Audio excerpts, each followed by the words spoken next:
Attirer votre attention sur des incidents si fréquents sur l'espace fluvial transfrontalier entre le Suriname et la Guyane que le président surinamais, Desi Bouterse, a fini par suspendre l'ensemble des opérations conjointes de lutte contre l'orpaillage clandestin.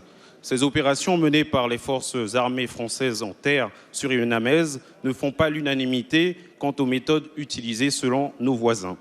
Ce manque de coopération entre forces militaires dans le cadre d'opérations Harpie, les populations du Maroni en pâtissent. Densama Liba Fumi et Pina Amutapu.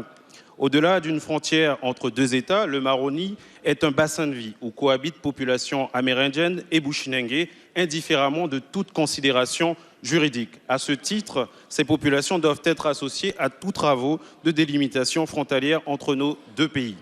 De part et d'autre des deux rives, les populations se connaissent, sont parents et n'ont que la pirogue pour moyen de communication.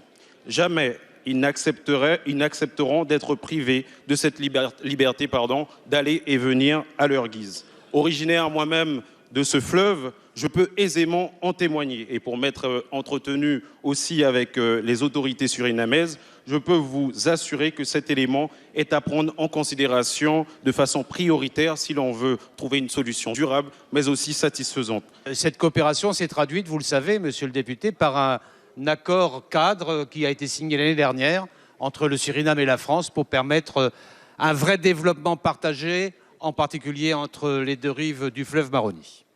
Mais il y a un problème que vous avez soulevé, et qui est réel, qui est celui de l'identification précise de la frontière sur le fleuve Maroni, puisqu'il y a sur quelques portions très limitées des désaccords qui ne sont pas conflictuels, mais qui sont des désaccords techniques et de précision, qui aboutissent à des incidents que vous avez relevés, et en particulier qui rendent difficile la coopération policière et la lutte contre l'orpaillage, en particulier dans cette zone.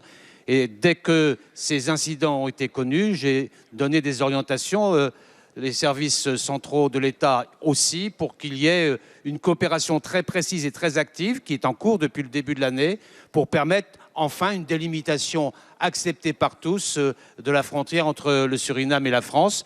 Et c'est ce à quoi, je pense, nous allons aboutir dans quelques temps avec la collaboration de tous pour qu'il y ait effectivement un développement partagé des deux côtés des rives du Maroni.